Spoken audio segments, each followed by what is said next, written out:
જય શ્રી કૃષ્ણ. મારી ચેનલમાં આપ સૌનું હાર્દિક સ્વાગત છે. ઉનાળાની ઋતુમાં આપણે કેરીનો સારા પ્રમાણમાં ઉપયોગ કરતા હોઈએ છીએ. તો આજે આપણે ચાસણી બનાવવાની મહેનત વિના એકદમ સરળ રીતે મેંગો બરફી બનાવીશું. આ સામગ્રી શ્રી ઠાકોરજીને દૂધ ઘરમાં સિદ્ધ કરીને પણ ભોગ ધરી શકાય છે.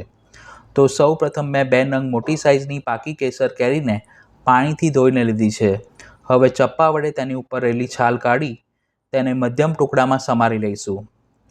કેરીમાંથી કોઈપણ પ્રકારની મીઠાઈ બનાવતી વખતે તમે જે પણ કેરી લો તે સ્વાદમાં મીઠી, પાકી અને રેસા વગરની હોય તેવી જ લેવી. કેસરના બદલે તમે હાફૂસ કેરીનો પણ ઉપયોગ કરી શકો છો, પરંતુ બદામ કેરી ન લેવી, કારણ કે બદામ કેરીનો રંગ થોડો પીળાશ પડતો હોય છે અને તે સ્વાદમાં થોડી ફીકી હોય છે, એટલે તમારે તેમાં ખાંડ વધુ ઉમેરવી પડશે. હવે સમારેલી કેરીને એક મોટા મિક્સર જારમાં કાઢી તેમાં બિલકુલ પાણી કે દૂધ કશું પણ ઉમેર્યા વિના તેને બ્લેન્ડ કરી અને તેનો એકદમ ઘટ પલ્પ તૈયાર કરીશું.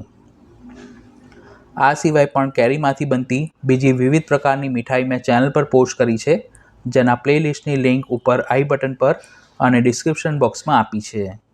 તૈયાર કરેલા કેરીના પલ્પને એક નોનસ્ટિક પેન અથવા તો કઢાઈમાં કાઢી લઈશું. પછી પેનને ગેસ ઉપર મૂકી મીડિયમ ફ્લેમ પર તેમાં જે વધારાનું મોઇસ્ચર હોય તે બધું બળી જાય ત્યાં સુધી તેને તાવેથા વડે સતત હલાવતા રહીશું. કેરીના પલ્પને કૂક કરવામાં આશરે 10 મિનિટ જેટલો સમય લાગે છે. જો કેરીમાં રેસાનું પ્રમાણ રહેલું હોય તો મિક્સરમાં પલ્પ કર્યા પછી તેને ગાળીને જ ઉપયોગમાં લેવો. ઉષ્ણકાળમાં આપણે શ્રી પ્રભુને કેરીમાંથી બનતી વિવિધ સામગ્રી સિદ્ધ કરીને ભોગ ધરીએ છીએ. તેમાં પણ ખાસ કરીને અક્ષય તૃતીયાથી રથયાત્રા સુધી વાતાવરણમાં ગરમીનું પ્રમાણ ખૂબ વધુ હોવાથી બધા જ ભોગમાં કેરીની સામગ્રી નિયમથી ધરવામાં આવે છે. ટોટલ 10 મિનિટ સુધી કૂક કર્યા બાદ હવે મિશ્રણની કન્સિસ્ટન્સી જેલી જેવી ઘટ થઈ ગઈ છે. તમે તેને તાવેથા ઉપર લેશો તો તે સરળતાથી નીચે ન પડે તેટલું ઘટ હોવું જોઈએ. આ સ્ટેજ પર તેમાં ગળપણ માટે 1/4 કપ ખાંડ ઉમેરીશું. કેરીમાં તો પોતાની નેચરલ મીઠાશ રહેલી જ હોય છે, એટલે અત્યારે આપણે ફક્ત માવાના ભાગની જ ખાંડ ઉમેરવાની છે.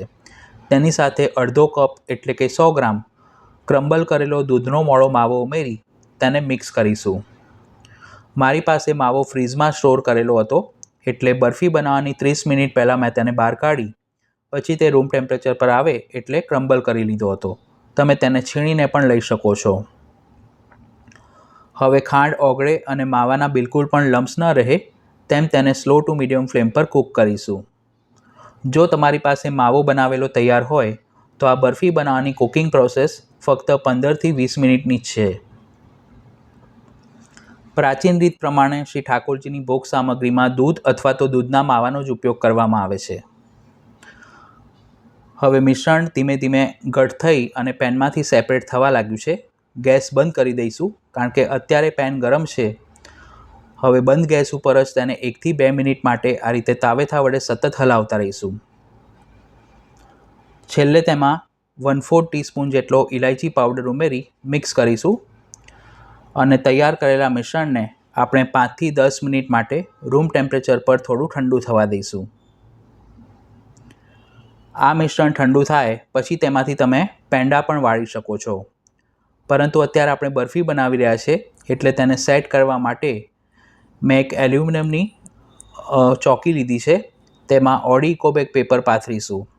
આ પેપરનો ઉપયોગ કરવાથી તેને ઘીથી ગ્રીસ કરવાની જરૂર નથી રહેતી.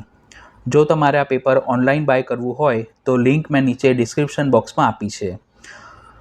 અને આ પેપર ન હોય તો તમે કોઈપણ પ્લેટને ઘીથી ગ્રીસ કરીને પણ લઈ શકો છો. મિશ્રણ થોડું નવશેકું ગરમ રહે એટલે તેને ચોકીમાં કાઢી આ રીતે ચમચી વડે તેને ઇક્વલ લેવલમાં સેટ કરીશું. તમારે બરફીના જેટલી જાડાઈના પીસ કરવા હોય તે પ્રમાણે તેને પાથરી શકો છો. બહુ ગરમ મિશ્રણ પાથરશો તો બરફીને સેટ થવામાં થોડો લાંબો સમય લાગશે.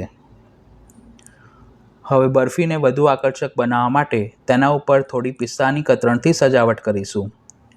તમે પોતાના મનગમતા ડ્રાયફ્રૂટથી તેને ગાર્નિશ કરી શકો છો.